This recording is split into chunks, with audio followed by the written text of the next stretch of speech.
Welcome, everybody, to the Winner's Circle Sports Betting Channel. I'm your host, Ross Benjamin of GamblersWorld.net. Our sponsor is Gamblers World. And like every Monday, and it is Monday, September the 18th, I'm joined by Mr. Doug Upstone of DocSports.com. Doug, how are you? I'm doing well, but hey, you know what? I'm not here to talk about me. I'm here to talk about you for the weekend you had, Ross. And I know you want to, like me, you like to soft sell it and all this other nonsense, but you deserve all the accolades. Let the folks know what you did for those that are not purchasing his picks from Gamblers World or from his site. I appreciate that, Doug. Yeah, I always tell the truth here, folks. It's transparent, it's honesty, it's integrity, win or lose. But, sometimes you got to pat yourself on the back. And I had one of those epic weekends. And I went starting with Thursday in the NFL, where I covered with Minnesota against Philadelphia. I went 11-0 with my football picks, and I do have one pending tonight in the Pittsburgh and Cleveland game. I have the winning total at gamblersworld.net if you see this in time. But yeah, Friday I cashed in college football. I can't recall the game off the top of my head, but Saturday I went 6-0. To another 10-star top play winner on an underdog to one outright. And Sunday in the NFL went 3-0. So 11-0, Doug, in one of those weekends in 4-day periods. You don't want to forget, but you don't want it to end either. Right, absolutely. No, that is fantastic, Ross. You deserve everything you get, and you delivered. That the other thing for those that if you watched last Monday's video, Ross told the truth and said that he had a lousy weekend, and so he said, "Hey, but you know what? My track record is that I bounced back." And did he ever, everybody? Wow, that is just awesome, Ross. I really impressed by that. That's really cool. Thank you, buddy. It's getting a compliment from you goes well beyond thankfulness. So I appreciate that. Anyway, Doug, what we witnessed in college football this past weekend, Alabama looked listless against South Florida. Me and you talked on the phone during the game, and I remember last year when Tyler Buchner was a topic matter with me, that I couldn't believe that Notre Dame couldn't come up with an elite quarterback over the last 4 or 5 years that would take them over the top. And I was picking on Tyler Buchner at the time, real highly coveted recruit coming out of high school. And I had one of the Notre Dame faithful jump all over me over that. And then I see he goes to Alabama, and I'm like, what is Saban thinking? He got him on the transfer portal. He starts him last week, and I don't know, he was something like 5 for 14 for 39 yards. Come on, guys.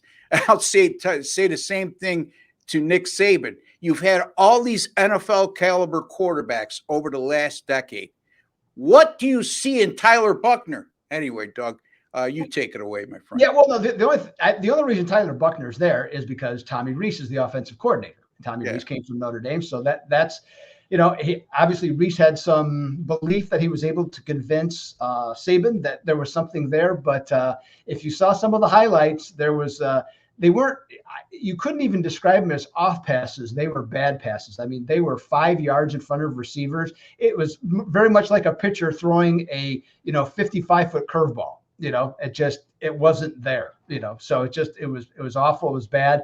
And, they're a team in trouble, and they don't have a quarterback. That's going to be a problem. Now, I think Milner gives them the best chance to win. I think they're just going to have to – I think they should just live with him. He's going to make some bad throws. He's going to have to learn on the job from that standpoint. But, speaking of quarterbacks, how about Jaden Daniels from LSU, Ross? Yeah. What was it, 30 for 34 or 35? Okay. Something sick, that's for sure. It was ridiculous. And it was like he was pinning the ball on guys, it was just absolutely remarkable how easily and how well they destroyed LSU. Go ahead. What were your thoughts on that? Yeah, I think LSU, I guess what surprised me the most about that game against Mississippi State, and I didn't use the game, but I certainly thought that Mississippi State would put up a fight better than they did. That game was a wire-to-wire job by LSU. They dominated from the beginning, and they dominated right through to the end. And just goes to show you, this is an LSU team that got pretty much blown out in the second half against Florida State, who, by the way, escaped by the skin of their teeth against Boston College on Saturday. But again, that's why it's always important for those look-ahead spots in college football, Doug. I don't hear enough guys when I listen to podcasts or videos talk about teams that are looking ahead. And it's just a natural tendency. It's just learned human behavior. When you got something more exciting coming up in the future, sometimes we tend to pull back at the task at hand that we have currently. And it's nothing different than in college football as well. I mean, Florida State was looking at Clemson on deck, which Doug's going to be covering that game in a little bit. Florida State, Clemson. I'll be looking at UCLA and Utah, by the way. Just stay tuned for that. But, I just thought that was a classic look-ahead spot where Florida State – and then you saw the line where a lot of sharp guys were onto it because it went from 28.5 right down to 25 at game time. And I would tend to believe it wasn't because you watched Boston College on film and were impressed. Look, this is a team that lost to Northern Illinois in their season opener, and then they barely got by Holy Cross by 3, who plays at the FCS level. So your thoughts, Doug? Yeah, I'll cover that more just overall in the preview of the game, from that standpoint. But yeah, just look ahead spots in general, Doug. Oh yeah, no question about it. I mean, from that standpoint, it's part of it. Now, there's no, let's just say, information that defines that says, this is a winner all the time. I'm sure it's probably not much better than 50%, but you have to be able to isolate some of those. For example, I gave out a free play on Central Michigan with the points against Notre Dame. Okay? Perfect example. Yeah. I mean, I saw no reason at all why Notre Dame, if they had a lead, why they just wouldn't shut it down. Now they barely, it took quite a while even to get to that point, to there. I did want to cover one thing, and this is maybe a spot to consider looking at. Speaking of look aheads, is Mississippi State. As we know, Mike Leach was the coach at Mississippi State. He passed away, unfortunate circumstance and everything else with that. But now the program is heading a different direction. So it was built to have an offense that passed the ball. Now they're transitioning to a more balanced offense, and they have not looked good. They don't have the right type of lineman to run it. Okay, for one thing, they have the quarterback to run it, but for whatever reason, with this coach, he wants a balanced offense and he wants it immediately. And I had seen them play against Arizona, in which Arizona threw the ball all over the place on them. They didn't look good defensively, and their offense, they needed overtime to get to 31 points. Well, lo and behold, I thought for sure they would throw the ball more against LSU, and they didn't. And they got hammered because of it. So watch out at least to me right now about playing against Mississippi State. If you can get the right number, boy, it's a program in transition. Yeah, I mean, and a perfect example of that in recent years was Georgia Tech, when Paul Johnson was there for umpteen years and had a lot of success at Georgia Tech running that triple option offense where he ran 7 or 8 plays. That's it. And he had them all on his head. He didn't have no play sheet in front of him. If he did, it was a little piece of paper, and he would send a running back in every play, whisper the play in his ear. He would go in and translate it to the quarterback. And, the ensuing coaches that's been there since, really didn't. First of all, when you're looking at a program like Mississippi State that's going into transition or going now, players are recruited with the promise that this is the type of offense we're going to run. Now, all of a sudden, this guy comes in and wants to make it a balanced offense and almost bordering on a run-heavy offense. And you lose your team if you don't do that gradually, in my opinion, anyway, Doug. Yep. So yeah, NFL. Go ahead. Yeah, go ahead. No, I agree with you. NFL. We mentioned it last week. 12 unders and 4 overs in week 1. Beware, folks. The tide is about to. The tide usually changes when we see lopsided results such as those, where you have a heavy amount of overs or a heavy amount of unders. Lo and behold, this week, there's still 2 games to be played as of this recording on Monday, because there's 2 Monday night games tonight. there's been 12 overs and 2 unders. And lo and behold, the high scoring Miami Dolphins game went under last night. So, again, Doug, there's no exact science to that other than the fact that we just base it on experience and other, you almost from years of experience know that trend is about to change, regardless of rule changes or not.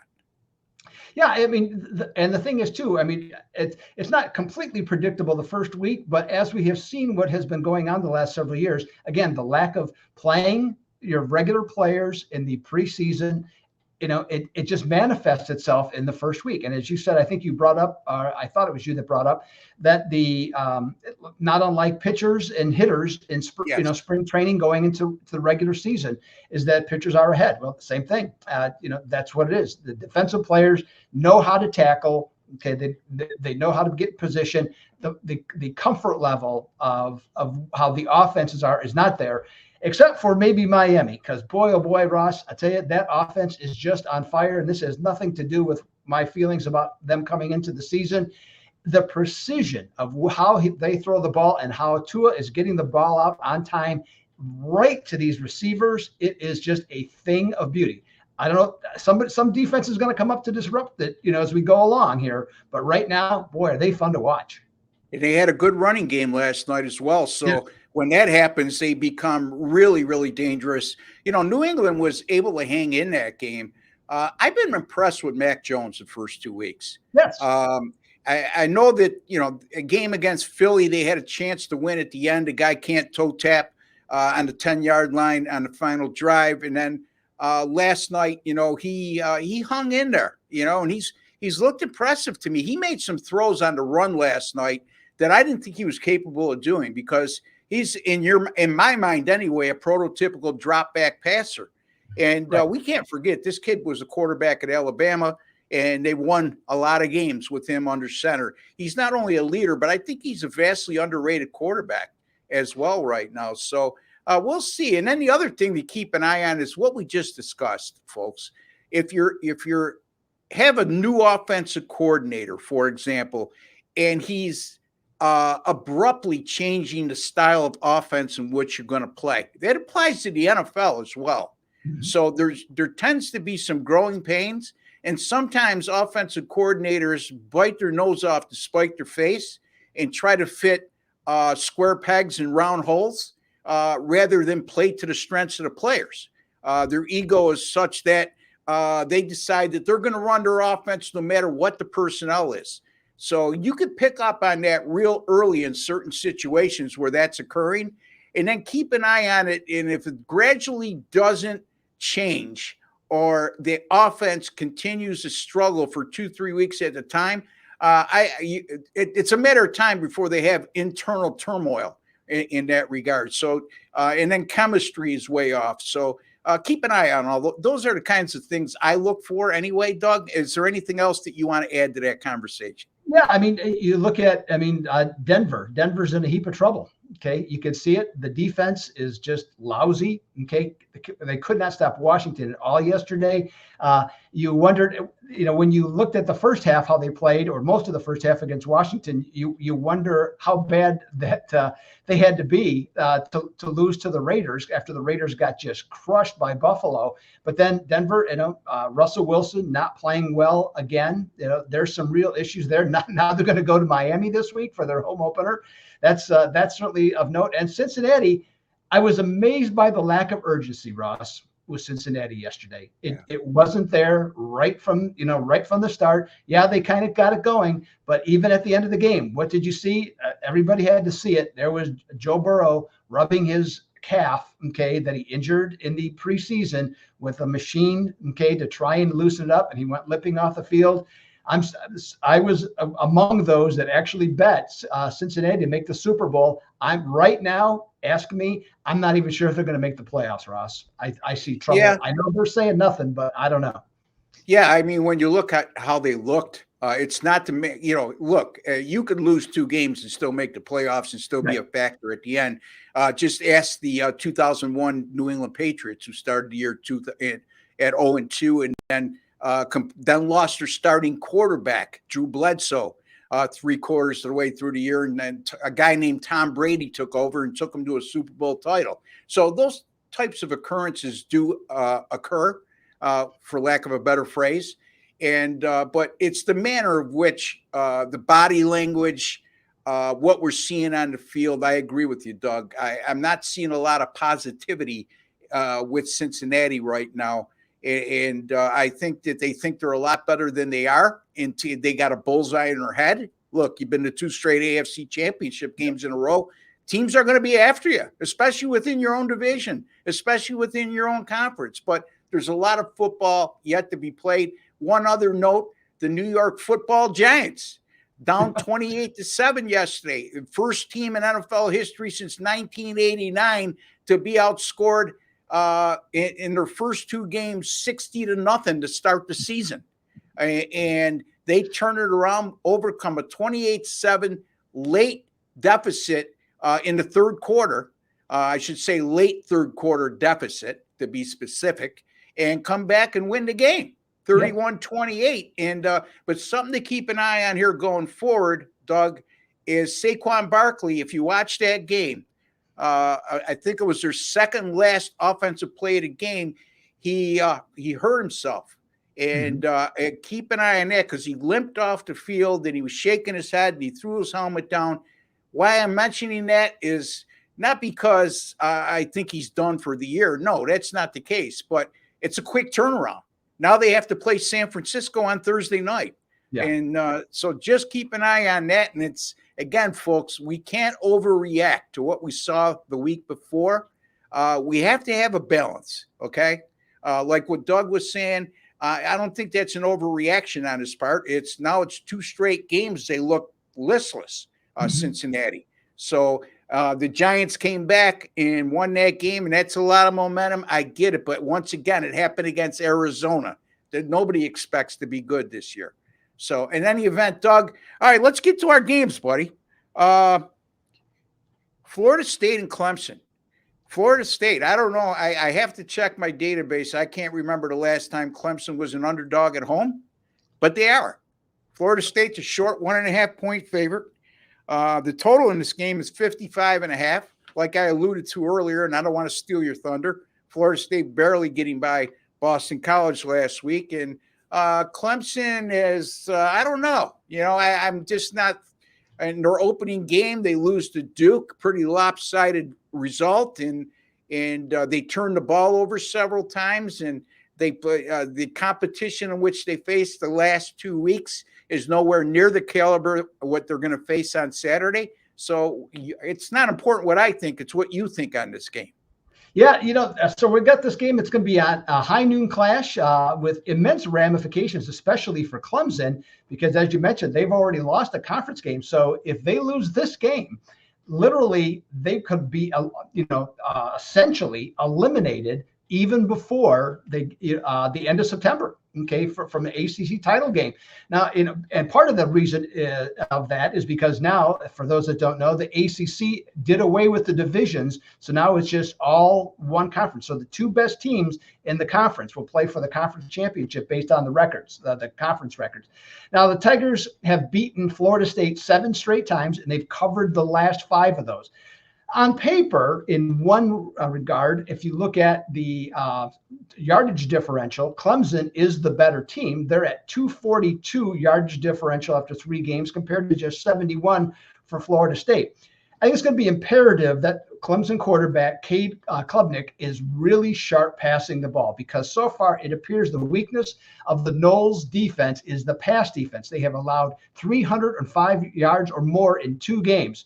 This would work as a nice setup for running back Will Shipley, because then he can move the change, get the running game going. They can use him also out of the backfield on some wheel routes to keep the FSU defense off balance. Now, Florida State, they were looking ahead, okay, the first 18 minutes of the game. They were down 10-3 and were being outplayed. They decided to play, and over the next 17 minutes, they outscored Boston College 28-0 to take a 31-10 lead. And then they went back to daydreaming about Tigers. Okay, again, so from that standpoint, They hung on to win, but boy, it was not impressive. This should be an easy coaching moment for Mike Norvell of Florida State in this one. However, Ross, I'm looking at this game. I look at Florida State. I think they're better in the trenches on both sides of the ball. Not significantly better, just better overall.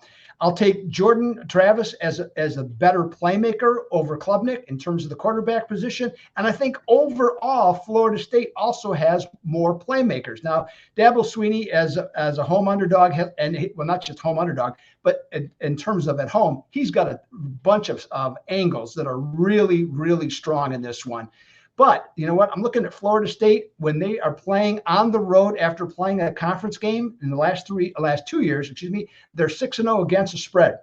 Now, Ross, in this one, I know what you're going to ask me, so I'm just going to try and get ahead of it. Right now, the spread is 1.5 for Florida State. It did open with Clemson -2. If you're thinking about Florida State, should you take the money line? I know Ross's answer was going to be on that. But I'm going to lean with the money line on a Monday at this price. If I'm going to go the money, I'd rather have it go to -1 in terms of Florida State. But I also did some homework, Ross, and I found that there has yet to be a game that that had an outcome of 1 point in college football this year from week 0 to 3. So I'm going to give it to you both ways. Right now, money line makes sense to me right now. But I would not be afraid to give the 1.5 because I think it's very unlikely that you would lose the game. If that's the case, I think Clemson would win outright. So I got Florida State money line or minus the spread. There you go. So Doug likes Florida State either on the money line or -1.5, whatever you prefer. Okay, my feeling is first of all, this isn't a pick on the game from me. But if indeed I like Florida State, if you can get them at 120 or 125, -120, -125 right now, I think it's around 125 if I'm not mistaken. Right now. Yep. Yeah. I mean, the bottom line is no games have landed on 1 point, but sooner or later, there's going to be a game that lands on 1 point. And there's nothing worse. Trust me when I tell you, than laying 1.5 winning by 1 and not covering the game because you were unwilling to lay 15 cents extra juice and lose the game. So again, the juice only counts when you lose. Who cares if you win by 14, you're minus and you took -125? All right. Who cares? The juice doesn't matter. That's just my opinion. My philosophy doesn't mean I'm correct. Doesn't mean Doug's incorrect, but it's certainly will be a topic of discussion I could foresee throughout the course of the season with us too. So Doug likes Florida State in this game against Clemson, whether you want to do the money line or point spread. So take it for what it's worth and just follow Doug because Doug is a proven winner. All right, UCLA and Utah, big battle in the Pac-12. Utah right now is a 4.5-point home favorite. The total is 51.5.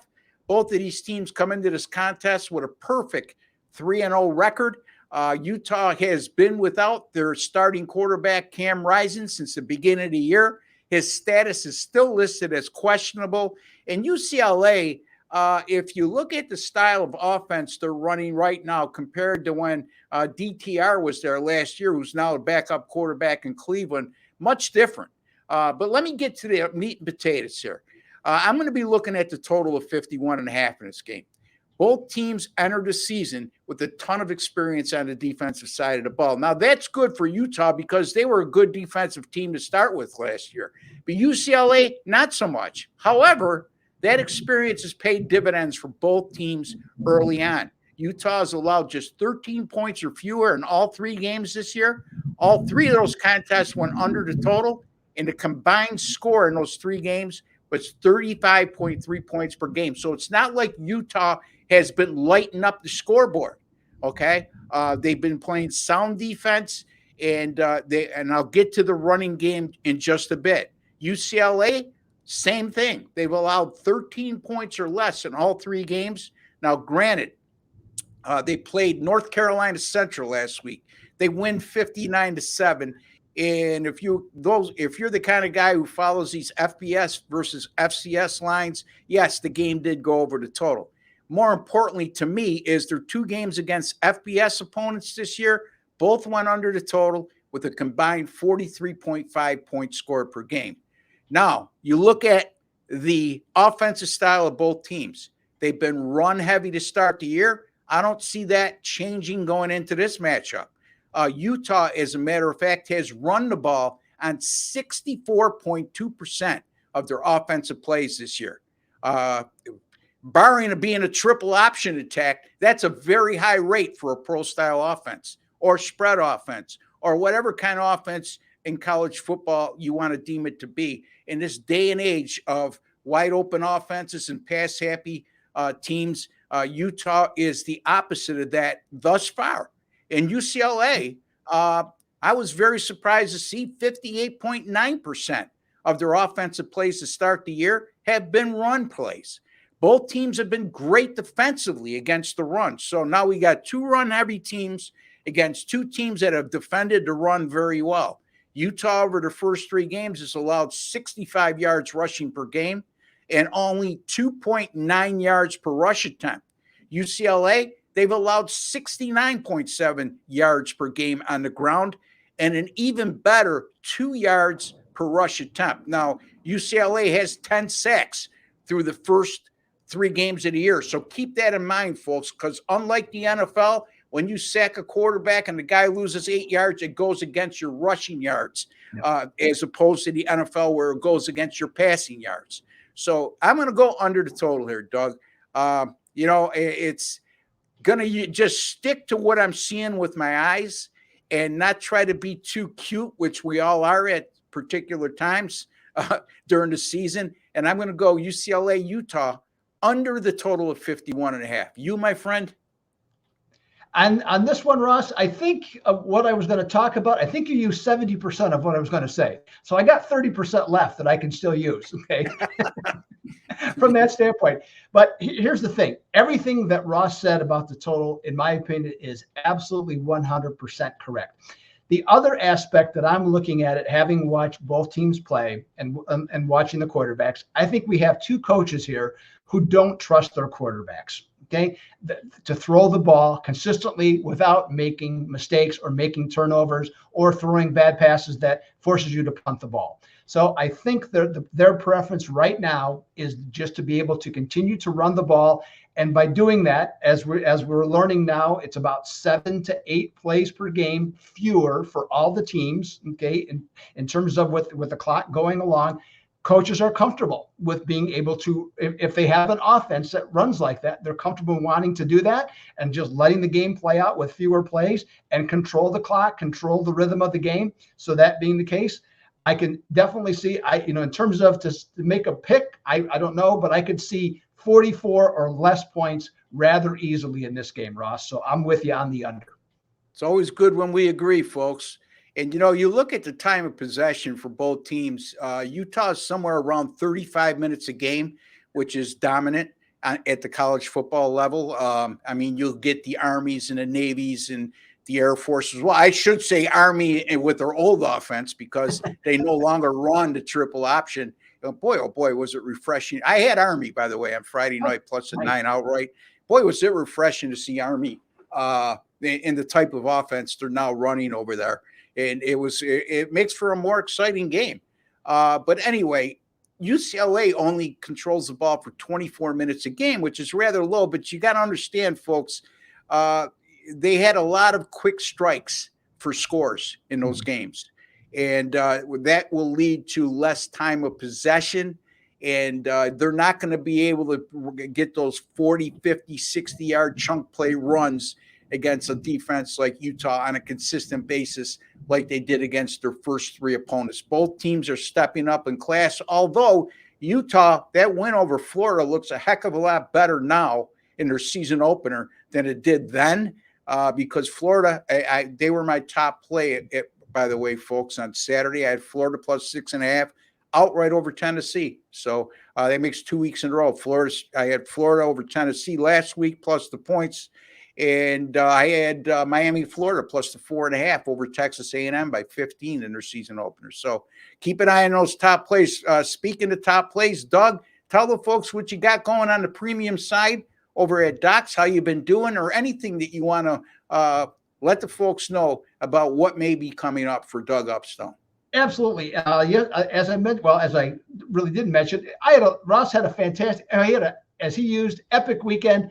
I did not have an epic weekend. Okay. So I'm looking to bounce back. Things just didn't go my way. I think I'm maybe overcomplicating some of the stuff, which Ross brought up. Sometimes you look at this stuff and you just make it harder than you need to. Kind of got the feeling, looking at the results and how things worked out, that was the case. So what do we got to do? We got to go this upcoming weekend. Props continue to do extremely well. 23-9. Hit a big one with Atlanta on the over on Saturday. The Atlanta Braves just missed with the one yesterday. I had Dylan for the Packers to go over. He had 12 times. He was 12-0 over if he carried the ball 13 or more times in his career. He had 15 carries yesterday, came up 4 yards short. Okay, so just kind of went along with the weekend from that standpoint, but still 23-9 on props, Major League Baseball and the NFL. And I have one on Monday night. So if you happen to see this, check it out at the Doug Upstone page at Doc Sports. Baseball continues to do extremely well at 49-29. So we got some good stuff there. And I'm just going to finish the regular season strong and get ready for the playoffs, where I was 11-3 last year in the postseason, and just to get ready to roll, Ross. My money's on Doug to bounce back this week. That's a sign of a pro. It's a sign of a good handicapper. When you have a terrible week the week before, you don't sit and sulk about it. What you do is look at, evaluate shortly, make some subtle adjustments. You don't panic and make abrupt adjustments, and you put your nose to the grindstone and you come out swinging, man. And that's exactly what I did last week, folks. After a 2-5 opening week in the NFL and a 2-2, 2-3 week in college football, I went 7-0 last week in college football. I went 4-0 in the NFL on Thursday and Sunday. If you're watching this in time, I do have the total winner tonight in the Pittsburgh and Cleveland game. I also have a baseball play going tonight as well. In the Philadelphia Phillies and Atlanta Braves game, I have a money line winner. Talk a lot about football, how well I did this past week, but my baseball since August the 4th over at Gamblers World, 36-21. That's good for 63%. Folks, I do not give out big favorites. So your ROI is going to be much better than a lot of other guys who are 36-21 or somewhere similar thereof. So again, folks, I would encourage you, look, I'm a proven winner. Doug's a proven winner. And I could say the same thing with Doug over at Doc Sports. It's great. If you're one of those guys who likes to dabble in once in a while, I get that you're buying daily picks. But if you're somebody who's betting regularly on the weekend in college football and the NFL, invest in a subscription plan. Buy an annual package. Trust in what you're hearing and what you're seeing and what the records are, and keep with one guy, because too many of you out there, you look for who's hot, okay? Somebody is 27-10 over their last 37. Well, it's a matter of time where that levels off. Now, I'm not saying that handicapper is going to go 50% for the year, but I will tell you he's not going to be able to keep that type of pace up, okay? So instead of chasing hot guys and catching them at the tail end of a hot winning streak, and then they lose and you're disappointed and you jump to the next guy who else is hot, you're never, ever going to win that way.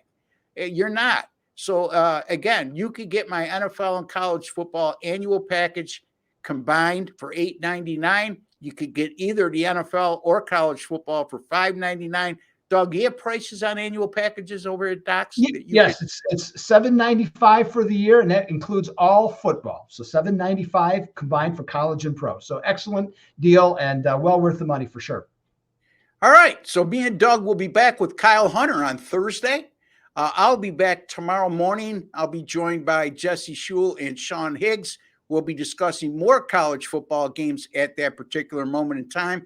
Then I'll be back tomorrow afternoon with Chip Chirimbus and Paul Bovey, and we'll be discussing the NFL at that time. So a lot of good stuff on tap this week. Don't forget, Friday morning we go live at 10:30 a.m. Eastern time with Sean and Jesse. and we'll be taking all your comments, questions, and good chance for all of you out there who like to comment on the archives. You get a chance to do it live and get an immediate answer instead of waiting for an answer whenever one of the handicappers finds a free moment in time, which is not a lot these days during football season. So for Doug Upstone and Ross Benjamin, and one other thing, folks, two other things, actually. I'm sorry. If you have not subscribed to our YouTube channel, take a second to do so. It's absolutely free. There's no strings attached. There's no hidden agenda. If you're watching on your PC, there's a WC logo in the bottom right-hand corner of your video image there. Click on that. That'll get you subscribed. If you're watching on your mobile device, there's a black subscribe button right underneath your video box. Hit that. And then I can ask you to do one simple step further. Go into your YouTube settings and hit that notification alert bell for the Winner's Circle Sports Betting channel. You'll be notified immediately upon any of our podcasts going up on our channel. And one other thing, Doug, what do we like them to do with that like button?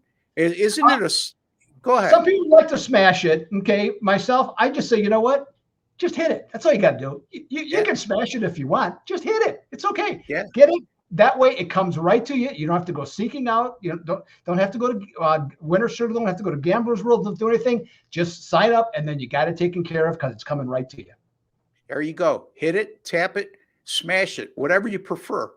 Make sure you touch that like button because it's a small token of the appreciation for the work and effort and time that we put in to putting out a quality product on this channel. Like I will always say, have continued to say, and will do so in the future every time. We want to make you a smarter sports bettor today than you were yesterday. Good luck and God bless, folks.